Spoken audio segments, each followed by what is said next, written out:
buenas tardes, amigas y amigos, seguidores de Mincaricu y este espacio financiado por LED y que es de la Escuela de Educación Superior Pedagógica Pucllasunchis. Y que pues en él ponemos nuestra fe en que todos los ciudadanos, las ciudadanas peruanas, peruanos y del mundo podamos generar una sociedad más justa a partir de las prácticas educativas renovadas.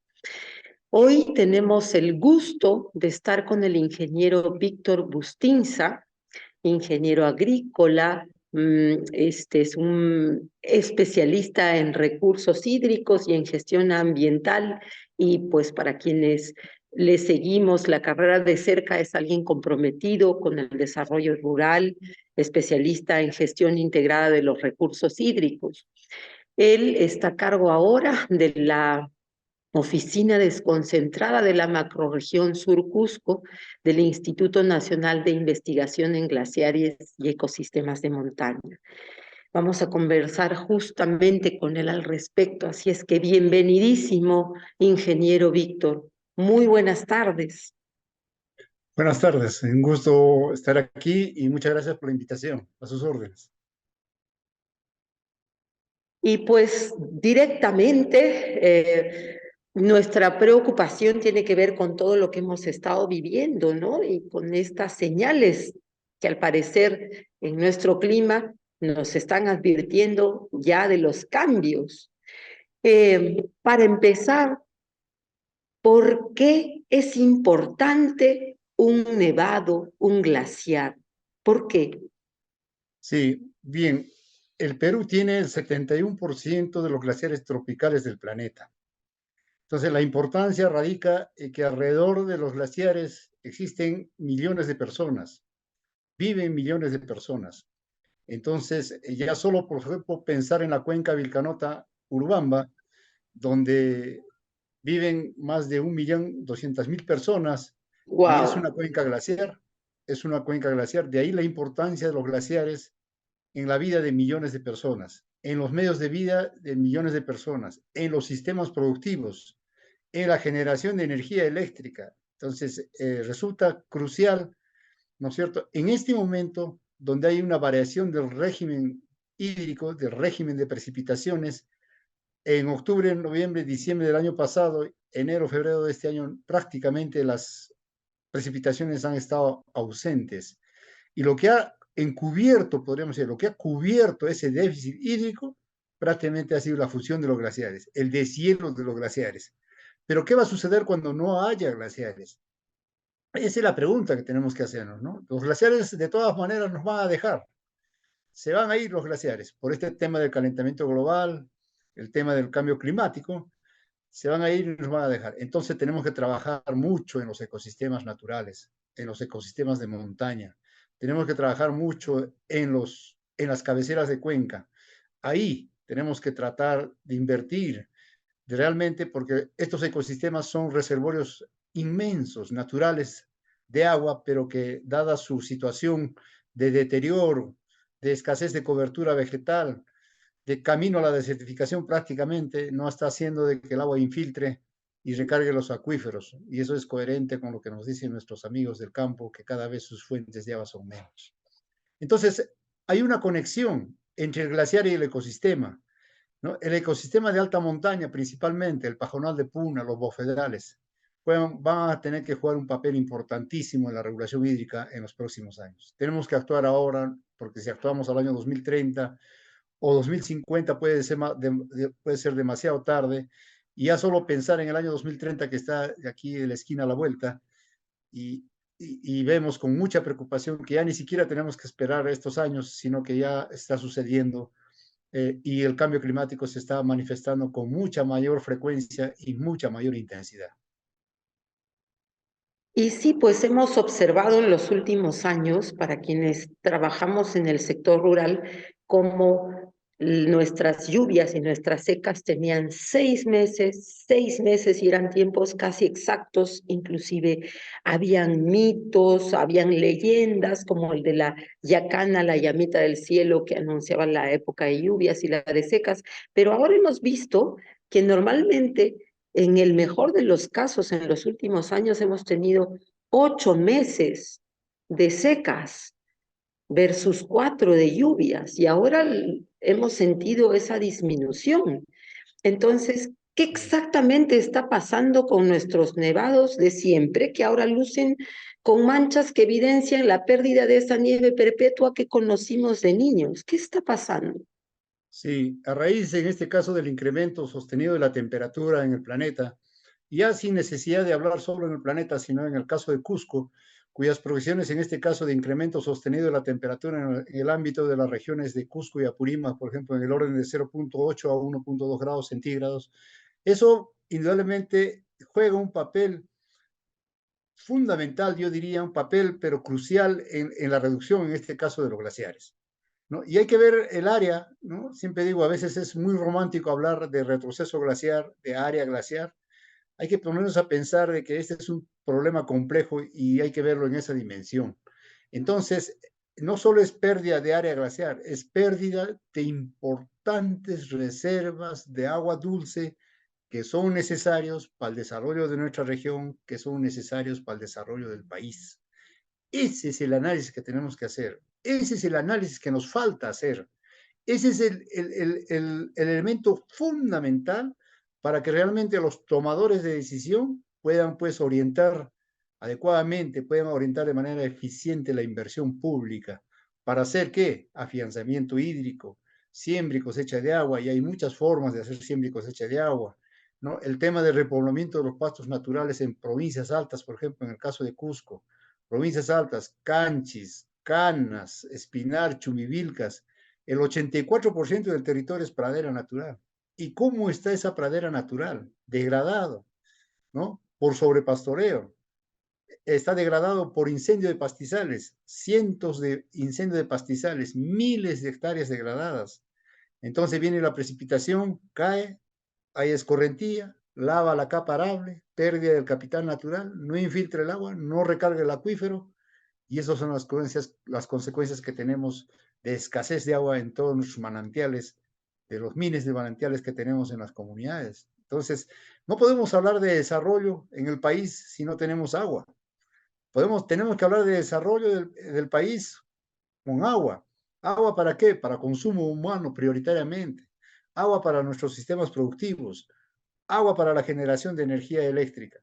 Entonces, en este momento, esta variación del régimen de precipitaciones, de la escasez de precipitaciones en los últimos meses del año pasado y los primeros de este año, lo que ha encubierto, y lo vuelvo a repetir con énfasis, es prácticamente la fusión, el deshielo de los glaciares. Eso es lo que ha encubierto la disponibilidad del agua, la oferta hídrica.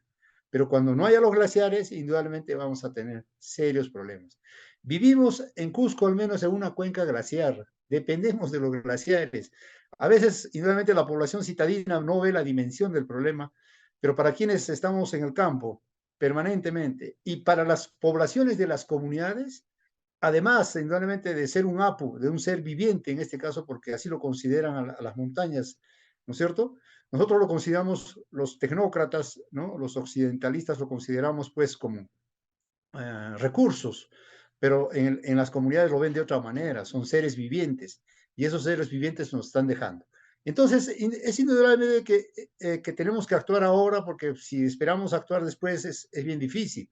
Nosotros como Instituto Nacional de Investigación en Glaciares y Ecosistemas de Montaña entregamos información oportuna para la toma de decisiones. Sabemos que se está perdiendo los glaciares, se está retrocediendo y se está perdiendo importantes reservas de agua dulce, pero también sabemos de que los ecosistemas se están deteriorando y degradando, están ya a la desertificación, camino a la desertificación, y indudablemente ahí vamos a tener serios problemas, porque no es ni uno ni lo otro. Lo otro, el retroceso glaciar es un tema global, no se puede hacer mucho. El IPCC, que es el panel intergubernamental de cambio climático, estima de que al año 2100 no deberíamos superar los 2 grados centígrados, ¿no? Encima del promedio. Pero ¿qué está pasando? Ya estamos ya sobre 1 grado, así que fácilmente vamos a superar seguramente los 2 grados centígrados y eso va a tener un impacto tremendo realmente en todos los medios de vida, los sistemas productivos, en el caso nuestro como Perú, como país, ¿no? Entonces, claro, hay incrementos sostenidos de temperatura que va subiendo la temperatura y las precipitaciones son cada vez menos estacionales. ¿Y qué pasa? Al haber mayor temperatura, indudablemente hay mayor necesidad, hay mayor evapotranspiración. mayor necesidad de agua de los cultivos, mayor necesidad de agua del ecosistema y cada vez tenemos menos agua. Actuemos ahora, ¿no? Eso es importante. Ingeniero Víctor, y recuperando algo de lo que usted refería hace un momento, pues nuestras culturas originarias a lo largo de toda la cordillera andina y también en la Amazonía, pues sí, efectivamente no han llamado recurso a la tierra, la han llamado madre desde siempre, al agua también en la Amazonía, pero sobre todo en nuestra zona quechua la llamamos madre. Y por supuesto, sin mirar el aspecto romántico, sino útil de esa manera de entender la vida, yo creo que habría que hacer un puente también intercultural entre todo lo que la ciencia que usted ejerce nos aporta, además de no sensibilizarnos, sino de echar una mirada seria hacia esta manera de entender el mundo y que aunque estemos en la ciudad nos atraviesa, ¿cierto? Porque yo no vivo en comunidad, trabajo muchísimo por comunidades y en comunidades, pero estoy atravesado, o sea, no consigo ver a la tierra solo como un recurso. Creo que también toca hacer ese puente seriamente entre nuestras formas de pensar como una manera urgente de actuar frente a lo que nos pasa. Sí, Yo le yo creo que escuché hablar de algo que sí quisiera que compartamos con énfasis, esta ausencia de inversión en infraestructura verde. ¿Qué es la infraestructura verde? Y versus este delirio de los gobernantes de hacer infraestructura gris en donde poner una placa y el nombre del gobernante de turno. Por favor, ahóndenos ese tema porque creo que es sensiblemente importante para nuestra conversación. sí, sí. Mire, el tema es el siguiente, ¿no? La infraestructura natural, que en algún momento también se llamó infraestructura verde o infraestructura azul, como otros le llaman, pero que es una combinación al final, en términos simples, es una infraestructura natural, no da rédito político, pues, ¿no?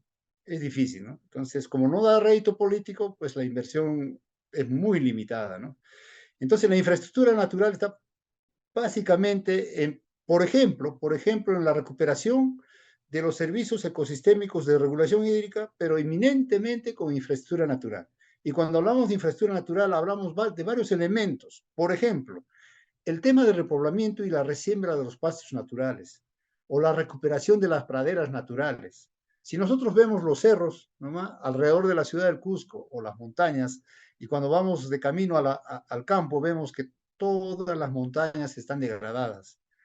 ¿Qué hubiese sido o qué sería realmente de estas montañas si tuviesen una buena cobertura vegetal? No tendríamos problemas de agua, ¿no? No tendríamos problemas de agua, porque debajo de esas montañas están los acuíferos, que son grandes reservorios de agua. Entonces, la infraestructura natural estaría asociada al repoblamiento, por ejemplo, de los pastos naturales, cosa que no se le da importancia, ¿no? En ningún momento, en ningún proyecto de inversión pública, usted va a ver por la consulta amigable del Ministerio de Economía y Finanzas, qué proyectos hay de recuperación de pajonales o pajonal de puna húmeda o pajonal del matorral andino. No hay. ¿O qué proyecto hay de recuperación y conservación de bofedales? Ni uno, ni uno. Entonces, todo eso es infraestructura natural. La recuperación y la conservación de los bofedales también es infraestructura natural. Ahí no entra una bolsa de cemento, para nada, absolutamente. En el repoblamiento de pastos naturales, nada, absolutamente.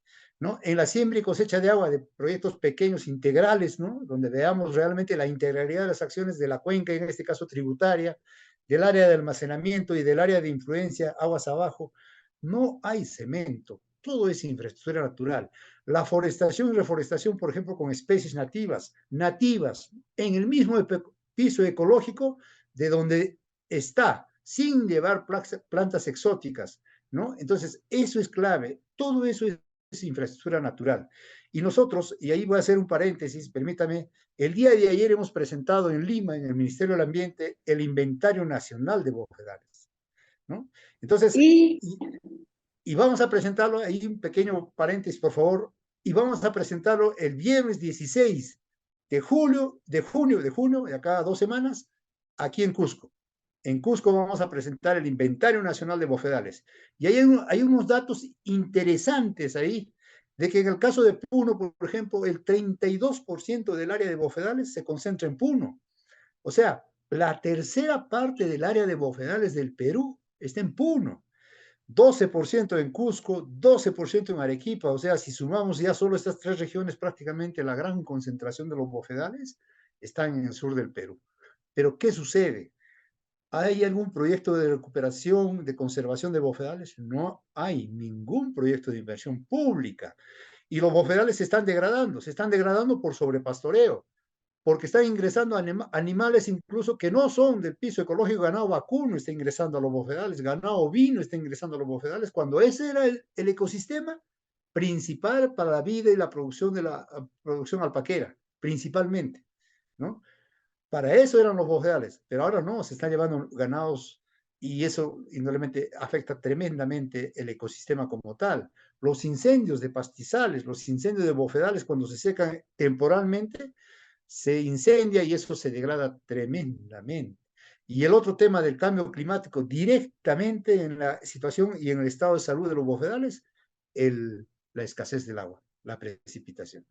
Entonces, regresando al tema de infraestructura natural, bueno, quedan invitados para que nos acompañen el viernes 16 de junio, acá en la Universidad Andina. Va a ser el evento este y vamos a compartir con ustedes este trabajo excelente, extraordinario que ha hecho de posicionamiento de la problemática, en este caso de los ecosistemas, para la acción. Tenemos que tomar acciones. Están invitados todas las autoridades, indudablemente, se les ha cursado ya la invitación para que nos acompañen. Bueno, entonces regresando al tema de infraestructura natural, ciertamente, pues, ¿no? Entonces, tenemos que trabajar mucho este tema, tenemos que potenciar grandemente este tema y ayudar en este caso, por ejemplo, al gobierno regional, a los gobiernos locales, para que implementen proyectos de esta naturaleza, que es fundamental. Trabajar en los ecosistemas es trabajar para las generaciones futuras. Ese es el tema. Probablemente la recuperación de un ecosistema, sus resultados no sean pues en 3 años, en 5 años, son en más tiempo, en más data de años, ¿no? Pero ahí eso es lo que vamos a dejar a nuestras generaciones futuras, a nuestros hijos y nuestros nietos. Ese es el tema. A veces somos muy egoístas, vivimos solamente el presente, no somos visionarios, no trabajamos con una visión de desarrollo. Y trabajar con una visión de desarrollo es trabajar en el agua, por ejemplo. Y eso es clave. En efecto. Y pues también en algún momento, porque yo lo escuché muy atentamente en el foro por el agua que organizó el foro patrimonialista hace muy poco, y yo veía el interés grande de jóvenes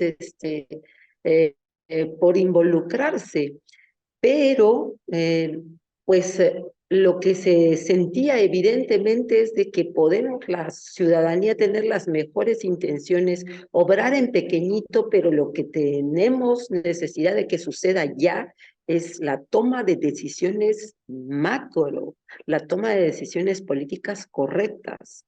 ¿Cierto? Sí, eso es fundamental. Yo creo que las políticas públicas, ¿para qué son las políticas públicas? Las políticas públicas son justamente para ayudar a las poblaciones principalmente vulnerables a salir de donde están, a ir de lucha contra la pobreza, fundamentalmente. Y cuando hablamos de cambio climático, y cuando hablamos de implementación de medidas de adaptación al cambio climático, y eso fue una discusión de muchos años, ¿ah? Y yo recuerdo desde el año 2009, cuando empezamos a trabajar con el programa de adaptación al cambio climático, ¿no? Y el Ministerio del Ambiente y los gobiernos regionales, en este caso de Cusco Apurímac, veíamos la discusión y decía, ¿qué es primero? La lucha frente al cambio climático, la adaptación al cambio climático o la lucha contra la pobreza? Pero después de muchos años de análisis, pensamos que la implementación, la ejecución, la adaptación al cambio climático también es una medida directa de lucha contra la pobreza. Ahí no hay choque, ¿no? Ahí son perspectivas complementarias, totalmente, y tenemos que trabajar en eso. ¿Por qué? Porque, bueno, sabemos los escenarios. Tenemos incremento sostenido de temperatura al año 2030, reducción estacional de las precipitaciones, nuestros glaciares están retrocediendo, el caudal del río Vilcanota al año 2030-2039 se va a reducir casi en 25% menos de caudal. O sea, Entonces, tenemos los indicadores, ahí tenemos los indicadores, ¿no? O sea, la cordillera Vilcanota ha retrocedido 53% menos de área glacial en el año 62 al año 2016, la cordillera Urubamba 70% menos, la cordillera Vilcanota, o sea, tenemos la información, sabemos la problemática, sabemos dónde están las causas, pues enfrentemos el problema, abordemos en este caso el tema del agua, que es fundamental, es crucial, y trabajar mucho en la gestión. Ahí hay dos cosas, dos elementos importantes. Trabajar en el tema de la gestión de la oferta del agua y trabajar la gestión de la demanda de agua, cuenca abajo. Trabajar la gestión de la oferta del agua, en palabras simples, es trabajar la gestión del agua de lluvia. Capturar y retener el agua de lluvia. Y lo que siempre hemos hecho, y lo que siempre nos han enseñado en nuestros centros de estudios, en las universidades, es la gestión de la demanda. Ahora nuestra mirada tiene que ser mucho más estratégica, ¿no? De mirar a la cuenca, no mirar de la captación o de la bocatoma para abajo, sino mirar de la bocatoma y de la captación para arriba. Ese es trabajar estratégicamente, sin descuidar, por supuesto, la gestión de la demanda, ¿no? Eso es clave, porque tampoco no puede ser posible, por ejemplo, en la cuenca Vilcanota-Urubamba, la eficiencia de riego llega al 30%. Es decir, que 70% se pierde. Claro que una parte regresa a la cuenca, pero igual se perdió. Porque ¿cómo lo recupero luego para poder, ya sea para agua potable o para los sistemas productivos? Es difícil, ¿no? Entonces no podemos darnos ese lujo, ¿no es cierto?, de regar tan mal sabiendo de que agua, no vamos a disponer agua. Entonces hay que hacer un trabajo fuerte, porque tampoco se trata de construir y construir, ¿no? En cientos de kilómetros de canales de riego, tubería, sistemas de riego por aspersión, si no hay un acompañamiento de fortalecimiento de capacidades en la operación, mantenimiento, en el riego parcelario, que es fundamental para mejorar, en este caso, la gestión de la demanda. Y la gestión de la demanda siempre lo hemos hecho. Pero ahora tenemos que hacer la mirada estratégica a la cuenca. Esa es la gestión de la oferta del agua. Y eso es lo que menos trabajamos. Hay que trabajar en la gestión de la oferta del agua. Y que es, Así en es, palabras simples, repito, la gestión del agua de lluvia. así es, así es. Bueno, y de más está decir, pero está bueno que lo recuerden nuestros estudiantes y nuestras estudiantes de pedagogía. ¿Hay una responsabilidad ciudadana al respecto? Sí, pues cuando no evitamos los incendios forestales, cuando los provocamos lejos de no evitarlos, cuando deforestamos, cuando talamos, cuando en lugar de sembrar molle, colle, queuña, sembramos otras especies de afuera, y etcétera.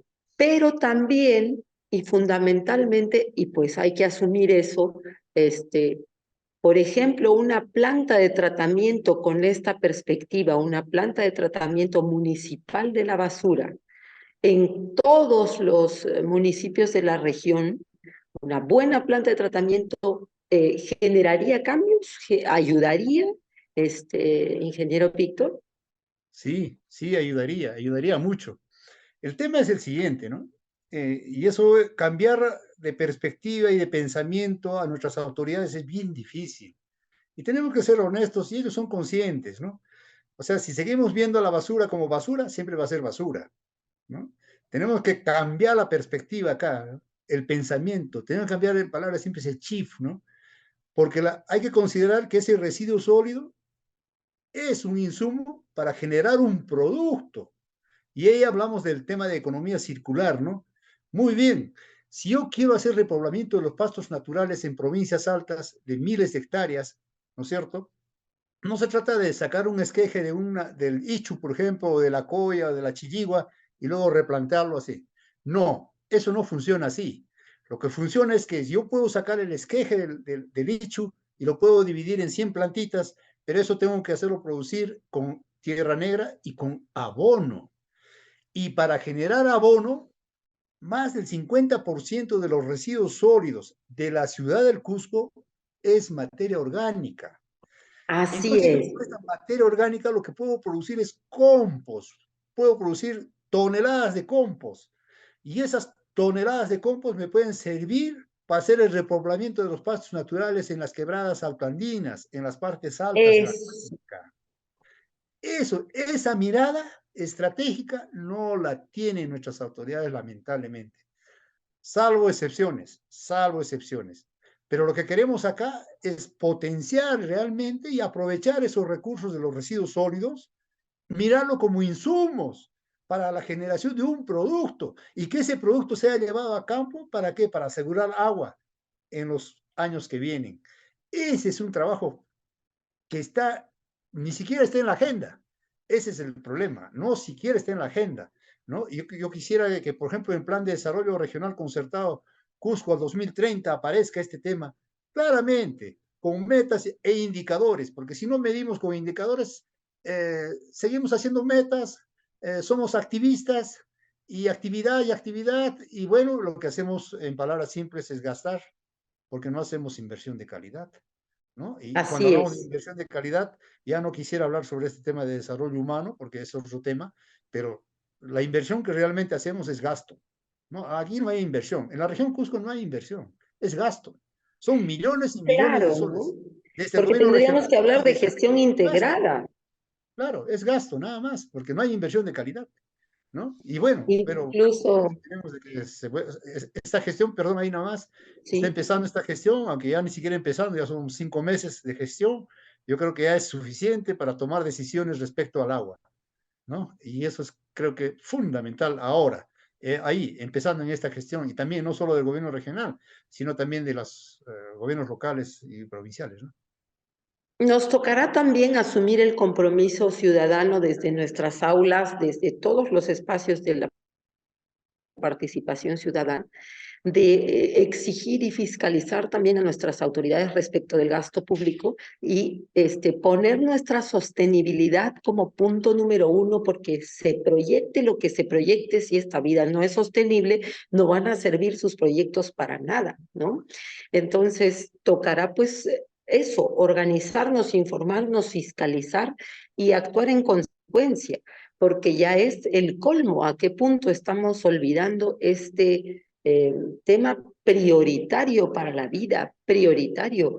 Y como bien señala usted, o sea, si no se hace gestión integrada, el niño al que dejamos desnutrirse va a pensar mm, pésimo, no va a tener sus habilidades cognitivas completas, no va a poder hacer una ciudadanía consciente y proactiva. El pasto descuidado, el bosque que se quema, el cemento por el cemento, todo hace parte de las condiciones de quiebre del clima que estamos sufriendo ya. Eh, ¿Es posible revertir el daño hecho a los glaciares, ingeniero Víctor? ¿Qué nos Sí, tocaría como hacer, ve, por lo menos, para claro. sostener Ajá. lo que Sí, tenemos nosotros lo ahora? tenemos claro, ¿no? Sí, nosotros como Instituto de Investigación lo tenemos claro, ¿no? El tema del retroceso glaciar es inexorablemente eso va a suceder. Va a suceder porque es un tema global, está subiendo la temperatura en el planeta, así que eso tiene implicancias muy fuertes.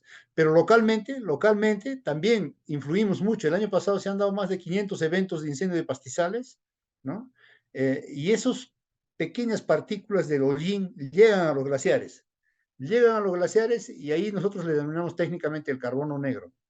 Esas partículas que son millones de partículas que llegan al glaciar ayudan, están en este caso generando mayor acelerado retroceso glaciar. Porque claro, es un cuerpo oscuro, viene la radiación solar, la energía es absorbida, no se vuelve a emitir, no rebota, en palabras simples podríamos decir, la energía, ¿no? Y eso ayuda aceleradamente al retroceso glaciar, ¿no? Entonces nosotros técnicamente eso lo conocemos como el albedo, ¿no? Una capa blanca, indudablemente su albedo es mayor y tiene la capacidad de la reflectancia, ¿no? En este caso rebota la energía de los rayos solares y no se concentra. Pero en el caso, si es que hay presencia de carbono negro o de esas partículas oscuras, ¿no es cierto?, que están en el glaciar, indudablemente el retroceso, viene la energía solar, se queda prácticamente absorbida y eso ayuda al retroceso glaciar. Y eso no está bien. Entonces, localmente podemos hacer muchas cosas, sí, localmente podemos pequeño grano, ¿no es cierto?, de arena para disminuir el acelerado retroceso glaciar. Ojalá, ¿no? Ojalá este año, pero aunque ya es difícil, porque ya en este año ya se han generado varios eventos de incendio de pastizales, que eso de todas maneras llega a los glaciares. llega a los glaciares, ¿no? Entonces, el año pasado más de 500 eventos, es increíble, ¿no? Y son casi 50.000 hectáreas dañadas. ¿Cómo recuperamos esas 50.000 hectáreas? Recuperamos una hectárea por lo menos de esas 50.000 hectáreas dañadas. No hay, no hay. Entonces, es importante. Los glaciares nos van a dejar y lo que tenemos que trabajar ahora son los ecosistemas. Esos reservorios naturales es clave trabajarlo, potenciarlo, recuperarlo, conservarlo. Por ejemplo, los bofedales. Alrededor de los glaciares hay miles y miles de hectáreas de bofedales que se están degradando. Ahí tenemos que apuntar, ¿no es cierto?, la inversión pública y decir, vamos a recuperar y conservar esos bofedales, junto con las comunidades, junto con ellos, porque los ecosistemas, ¿dónde están? Están pues en territorio de las comunidades y tenemos que trabajar con ellos. Yo no, como tecnócrata, voy a ir a imponer algo. Tenemos que hacerlo con ellos, participativamente. Ellos tienen que también dar a conocer sus conocimientos, en este caso de manejo de los bofedales, porque tienen ahí un conocimiento válido ahí de cómo lo están haciendo y junto con ellos trabajar. ¿Para qué? Para que realmente pues, podamos recuperar y conservar estos ecosistemas que van a ser fundamentales en la regulación hídrica, principalmente, ¿no? Así es. Pues nos toca como ciudadanos y ciudadanas empezar a exigirlo masivamente. No es un capricho, no tiene que ver con una postura política de un lado o del otro, sino tiene que ver con sostener la vida. Nos tocará, nos tocará. Y en fin, seguir repoblando lo más que podamos, no aisladamente, organizados como ciudadanía, de especies locales, hacer, capacítese, amiga, amigo, en el tema de recojo de lluvias, de hacer su pequeña lagunita artificial, aunque sea en el jardín de su casa, y esté atento a nuestros contenidos, esté atenta a nuestros contenidos. Aquí les iremos dando algunas recomendaciones para organizarnos, para estar juntos en esto, porque es la lucha por la vida, es la lucha para las nuevas generaciones. Y en esto la educación es fundamental. Ingeniero Víctor, muchísimas gracias por haber estado el día de hoy con nosotras, con nosotros, eh, pues a ponernos la camiseta de la sostenibilidad de la vida, queridas y queridos amigos y amigas que nos escuchan, que nos ven. El próximo Mincaricui lo seguiremos dedicando a estos problemas mundiales, pero con soluciones locales. Y vamos a hablar de los transgénicos y de cómo proteger nuestros cultivos de los mismos con Eduardo Segarra. Ojalá nos puedan seguir porque es fundamental que estemos preparados también en cuanto a conocer estos temas a profundidad. Mil gracias, ingeniero Víctor, nuevamente, y con nosotros será hasta el próximo Mincarico. Y para quienes no pudieron ver el programa entero, siempre nuestras emisiones de radio sacan el resumen semanal en las siguientes emisoras y los siguientes horarios, como lo están viendo en este momento en sus pantallas. Con nosotros será, pues, hasta el próximo Mincaricuy. Muchísimas gracias, ingeniero Víctor, y Gracias. pues, ciudadanos y ciudadanas, a pensarnos mucho el no descuidar a las autoridades, no descuidarlas, acompañarlas, exigirles, proponerles, presionarlas para que hagan lo que se debe por la vida. Muchísimas gracias y hasta la próxima.